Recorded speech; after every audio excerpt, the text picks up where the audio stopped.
हाँ हेलो।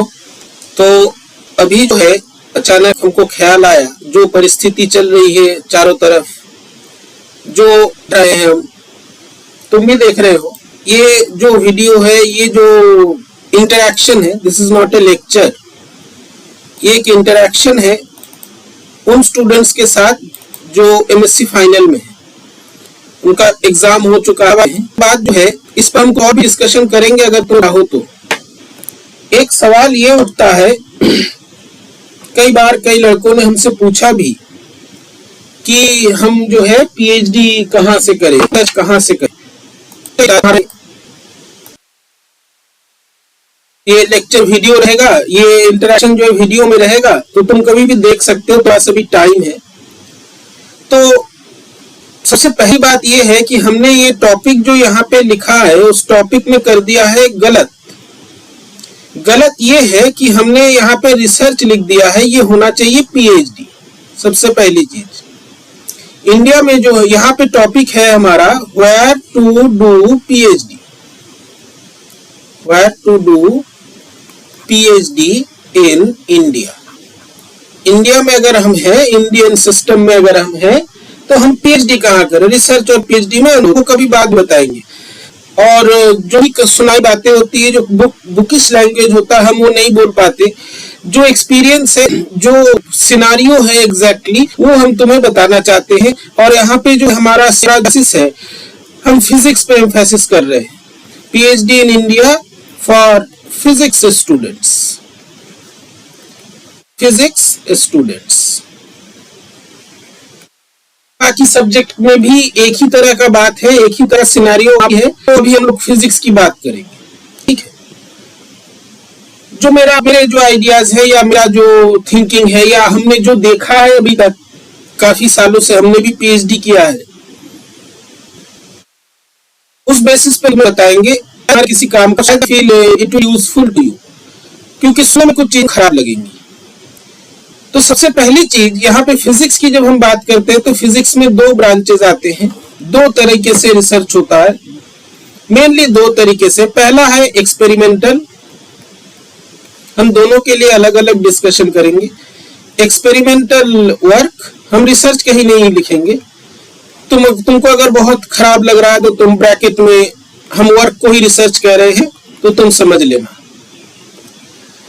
दूसरा होता है थियोरेटिकल वर्क, तुम्हारी भाषा में कहे तो जिसको तुम रिसर्च कहते हो। तो ये दो प्रकार के जो है इंटरेक्शंस होते हैं, ठीक है, समझ में आ रहा है? अच्छा, तो अब सारे की दोनों फिजिक्स में बात करेंगे, इन दोनों सेक्टर्स में हम लोग बात करेंगे। एक्सपेरिमेंटल वर्क अगर हमें जरूरी है, अगर हम पहले काम की बात करें, जो रिसर्च ओरिएंटेड या वर्क ओरिएंटेड वर्क हमको कहां पर मिलेगा, ठीक है, कहां पर मिलेगा मतलब where the student can work better, student can work better। क्योंकि वो फोटो दिखा दिखा के बताना जो है बड़ा वो अजीब सा लगता है हमें। ये सब भी एक टीचिंग है, ये सब भी एक लर्निंग है, so you should take it as a lesson. तो एक्सपेरिमेंटल वर्क, अगर हम पहले एक्सपेरिमेंट की बात करते हैं, एक्सपेरिमेंटल वर्क वो होता है जिसमें तुम्हें सैंपल्स बनाने हैं, उसको कैरेक्टराइज करना है, कैरेक्टराइज करने के बाद करना, रिजल्ट आए नहीं, कैसे होता है वो कभी और बताएंगे क्या होता है। एक्सपेरिमेंटल वर्क जब हमें करना होता है तो उसमें हमारे मेन जो हमारा काम होता है, फर्स्ट होता है सैंपल प्रिपरेशन। अब धीरे धीरे सब खुलेगा, रुक जाओ। सैंपल प्रिपरेशन, और दूसरा होता है कैरेक्टराइजेशन। और इन दोनों चीजों के लिए जो सबसे इंपॉर्टेंट चीज है, that is instrumental facility. Instrumental facility, पहले हम लोग वर्क की बात कर रहे हैं। इंस्ट्रूमेंटल फैसिलिटी मैंने तुमको कई सारे इंस्ट्रूमेंट चाहिए, एमएससी लैब से निकल के बाहर। इंस्ट्रूमेंटल फैसिलिटी की अगर हम बात करें, हम बार बार बता रहे फिजिक्स की हम बात कर रहे हैं, तो इसमें सबसे इंपॉर्टेंट जो इंस्ट्रूमेंट्स होते हैं, XRD, X ray diffractometer, SEM, scanning electron microscopy, TEM, ये सब कैरेक्टराइजेशन के लिए है। इलेक्ट्रिकल कैरेक्टराइजेशन, इलेक्ट्रिकल अगर प्रॉपर्टीज तुम स्टडी कर रहे हो तो electrical characterization. 5 ultra UV spectroscopy, spectroscopy, और स्पेक्ट्रोस्कोपी का तो अपना ही फील्ड है, स्पेक्ट्रोस्कोपिक प्रॉपर्टीज या स्पेक्ट्रोस्कोपिक कैरेक्टराइजेशंस। ये सारे कैरेक्टराइजेशंस और भी कई तरह के कैरेक्टराइजेशंस है, ये तुमको जरूरी है if you are doing experimental work. अगर आप एक्सपेरिमेंटल हैं तो ये सारे कैरेक्टराइजेशंस की जरूरत है। इंस्ट्रूमेंटल फैसिलिटी, अब जब तो अगर जिस भी स्टूडेंट का मन एक्सपेरिमेंटल वर्क करने का मन है, हम मटेरियल साइंस में काम करेंगे, हम कंडक्टिविटी सुपर कंडक्टिविटी पे काम करेंगे, हम पॉलीमर्स पे काम करेंगे, तो तुम्हारा पहला प्रायोरिटी वो होना चाहिए, वो इंस्टीट्यूट होना चाहिए जहां पर एक्सपेरिमेंटल फैसिलिटीज हो for experimental work, for experimental work you should go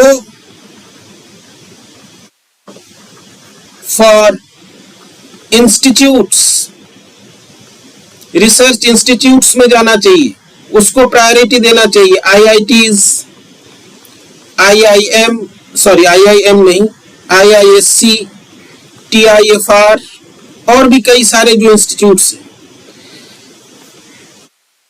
because they have experimental facilities, because they have all instruments, all ना भी रहे तो सब सारे के सारे लगभग मैक्सिमम रहते हैं, all instruments under one roof। अब ये क्यों हम कह रहे हैं, अब सुन लो। अब जो है तुमको कुछ चीजें सुनना पड़ेगा, कान साफ कर सुनना। जब यूनिवर्सिटी में रिसर्च करोगे, एक्सपेरिमेंटल रिसर्च किसी एक पर्टिकुलर अंडर किसी एक पर्टिकुलर लैब में हो सकता है ना हो, मान लो तुम स्पेक्ट्रोस्कोपी पे काम कर रहे हो, उस वहां है बहुत बड़े आदमी, उनके पास सब स्पेक्ट्रोस्कोपिक इंस्ट्रूमेंट है, सब कुछ। XRD नहीं है, और तुम्हारा जो है जो काम है XRD, अगर मटेरियल्स पे काम कर रहे हो, XRD इज द फंडामेंटल, भाई स्ट्रक्चर का पता करना होता है, तो जो है होना पड़ेगा किसी और इंस्ट्रूमेंट। अब क्या होता है, राजा है, तुम जब किसी पर जाओ कोई वहां पे जो पहले तो हिट किया उस लैब में जो वो है तुम्हें बाहर खड़ा रखेगा 2 घंटे, 2 मिनट में चिट्ठी पढ़ोगे क्या है कैरेक्टराइजेशन। ये समस्या है, तुम्हारा कैरेक्टराइजेशन कराने में ही 3 महीने निकल जाएंगे, फिर जो है करवाओगे, फिर उसको तुम एनालाइज करोगे। कई बार ऐसा भी होता है कि वो खराब करके देते हैं, जो फैक्ट है वो बता हुआ है, होता है, वो कैरेक्टराइजेशन जो है खराब करके दे देते, तुम परेशान, महीने का पूरा तुम्हारा काम जो है वो वेस्ट हो जाता है। फिर तुम जो इंस्टीट्यूट में बात करो, वहां पे चिट्ठी लिखे, वो क्या करते हैं, वो लोग कैरेक्टराइजेशन देंगे, लेकिन वो एक बहुत ही रिसर्च करते हैं कि जब फीस आती है ₹1 और तुम एक पेपर लायक काम के लिए काम लग जाएगा, दौड़ते रहो। तो एक्सपेरिमेंटल कंपनी आप हैं, that is the better option, that is a better option, क्योंकि वहां पे सभी इंस्ट्रूमेंट्स होते हैं। आप कुछ ऑफिशियल फॉर्मेट के बाद वो इंस्ट्रूमेंट तुमको अवेलेबल करा जाता, तुम जो है अपना कैरेक्टराइजेशन सकते हैं, और वो कुछ कंडीशंस देते हैं कि पेपर में नाम लेना, दैट इज वो कर सके भाई। लेकिन इनमें ये समस्या है, अच्छा XRD उनके पास है, जाओ भैया XRD उनके पास है, क्या करके 2 महीने से लगा रहे हो, बहुत बड़े आदमी है, XRD जल्दी किसी को करने, जैसे वो अपने जेब के पैसे से खरीदते हैं, उनको ये नहीं पता कि वो जो इंस्ट्रूमेंट है वो गवर्नमेंट के पैसे से आता है, टैक्स पेयर के पैसे से आता है। उसके बाद उसका कंप्लीट होता है तो और फूला हुआ होता है। MSc तक तुम्हारे साथ पढ़ा, हॉस्टल में रहा, जब बड़े लैब, एक टर्म आता है रिच लैब और गरीब लैब, ये सब हम लोग देख चुके हैं, ये सारी चीजें हमारे एक्सपीरियंस में है। रिच लैब इन यूनिवर्सिटी, देखो डिमार्केशन किस तरह से हो जा रहा है यहाँ पे, ये इसको हम लोग एकेडमिक्स कह रहे हैं, so shameful. Rich lab in university with all instrument, अब मान लो कोई फैकल्टी ऐसे हैं जिन्होंने नया नया रिसर्च शुरू किया, उनके पास सारी चीजें नहीं है, इंस्ट्रूमेंट्स आने में समय लगता है, इंस्ट्रूमेंट्स एक्वायर करने में बहुत टाइम लगता है, सालों लग जाते हैं। ये जो रिच लैब है, ये तुम्हारे पास, तुम अगर इस रिच लैब के पास जाते हो, you will be treated as a beggar. जो एकदम फैक्ट है वो हम बता रहे हैं, you will be treated as a beggar.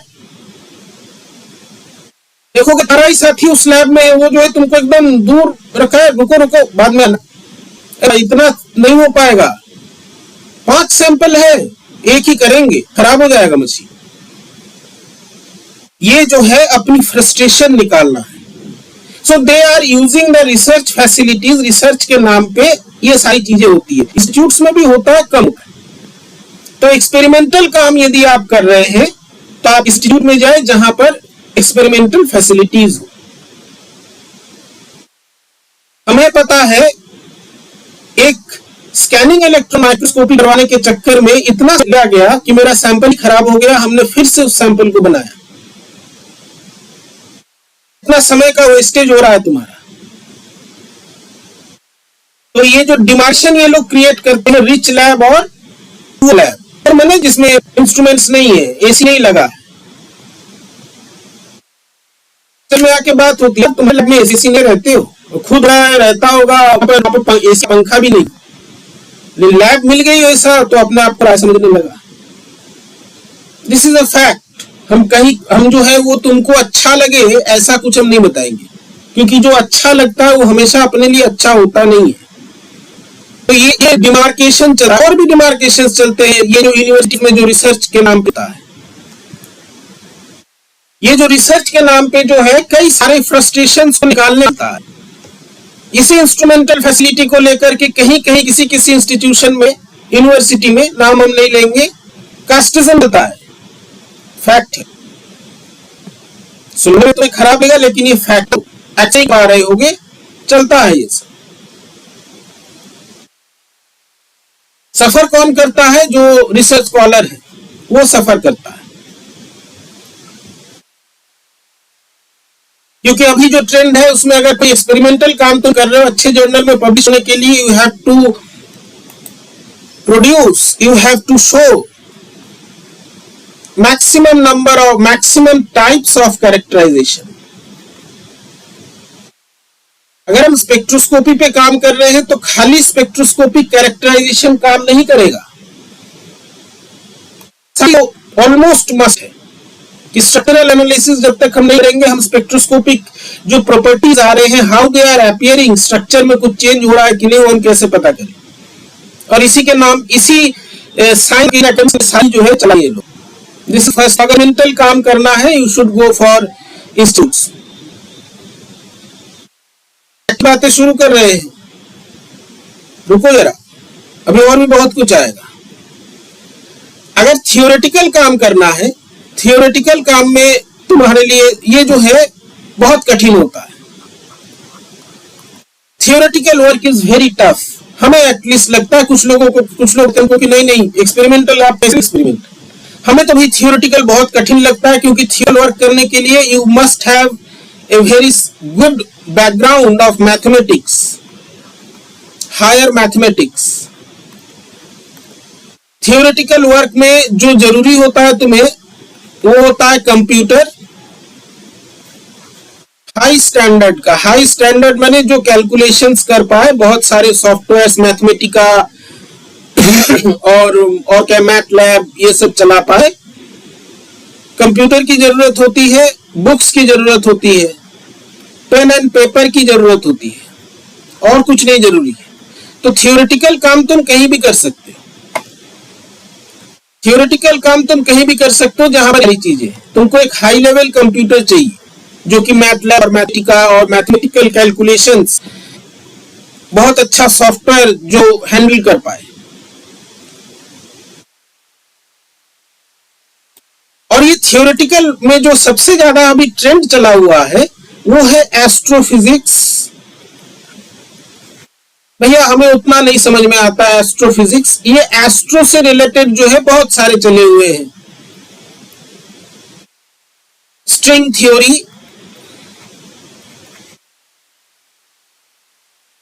Astrophysics, string theory, high energy physics,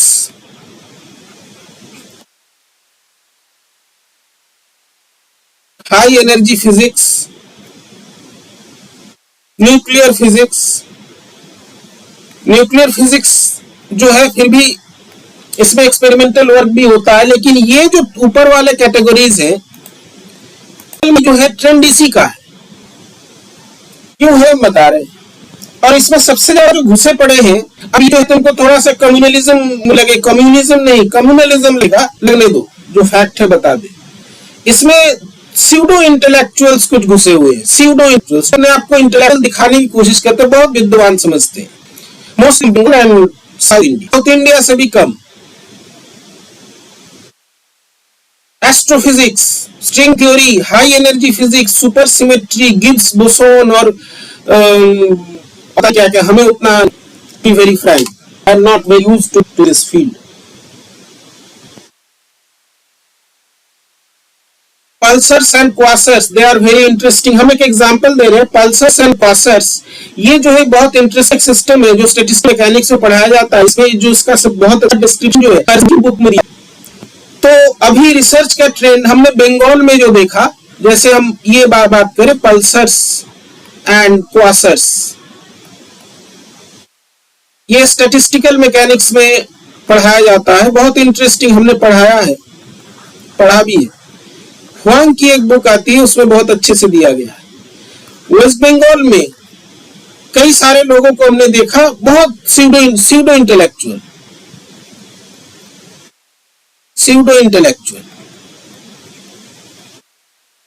MSc first year का लड़का है, वो एस्ट्रोफिजिक्स के नीचे बात ही नहीं करता है, उसने सारा क्वांटम पढ़ रखा है। एक ग्रुप है, उस ग्रुप में हम देख रहे थे चैटिंग। हम तो बीएससी थर्ड ईयर एमएससीएस का स्टूडेंट है, उसने पढ़ रखा है, उसने लंडाउली पढ़ रखा है, उसने सकराई पढ़ रखा है, उसने मर्स बैचर पढ़ रखा है, उसने और जितनी भी क्वांटम की बुक है, शिफ, एलआई शिफ की बुक, लियोनार्ड आई, बहुत लेकिन इंटरेस्टिंग है, वो पढ़ रखा है।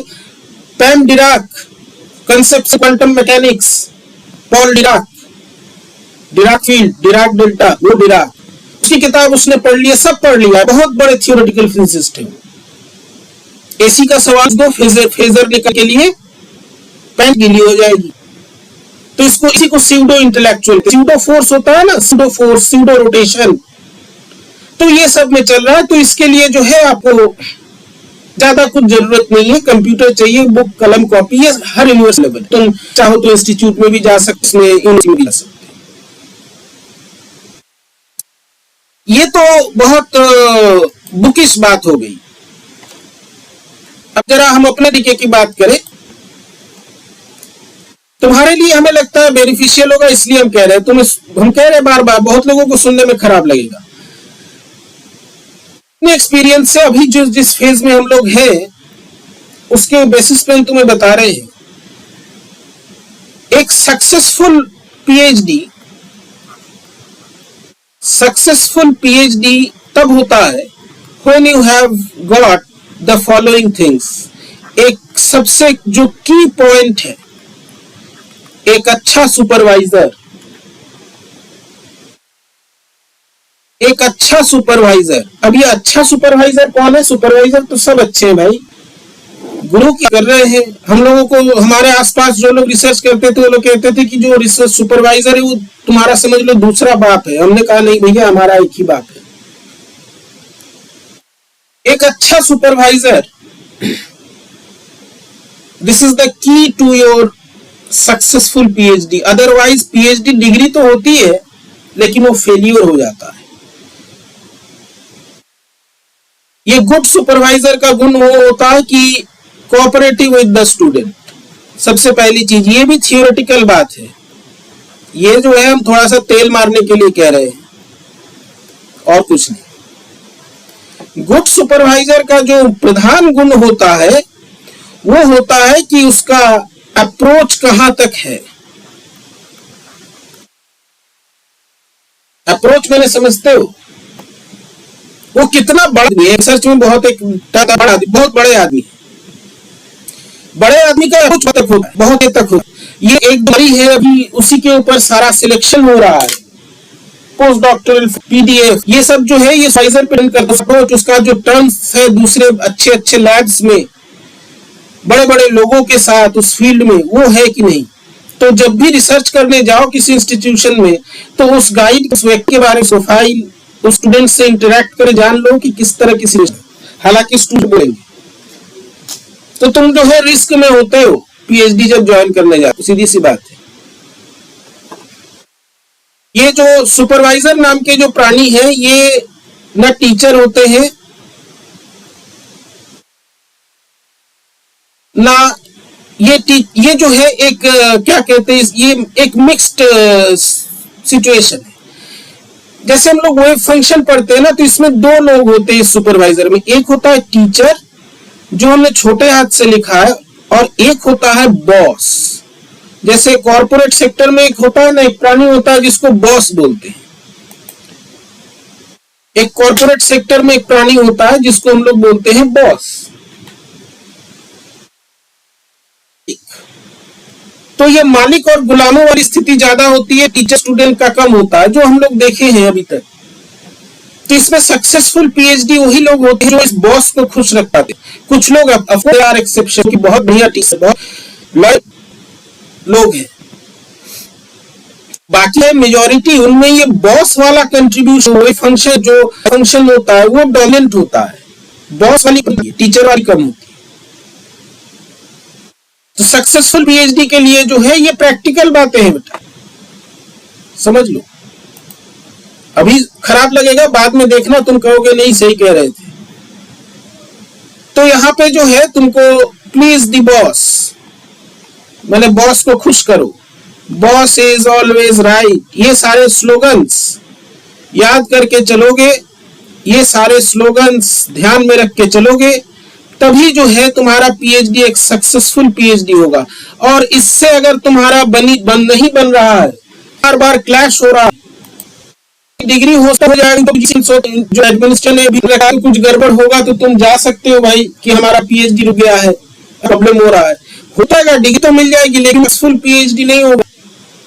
सक्सेसफुल पीएचडी के सारे स्लोगन्स तुमको याद नहीं होंगे। फॉर मैक्सिमम नंबर केसेस, हम अभी कह रहे देयर आर एक्सेप्शंस, जो लोग अभी भी ऐसे जो लर्नेड है, बहुत से स्टूडेंट्स के साथ जो है डोमिनेट, उनके ऊपर रूल नहीं करते हैं, दे कोऑपरेट विद द स्टूडेंट्स, वो उनकी जिम्मेदारी लेते हैं एंड दे थ्रू आउट वो अपने लाइफ में जो है स्टूडेंट को हेल्प करते हैं। ऐसे लोग भी हैं लेकिन उनकी संख्या बहुत है।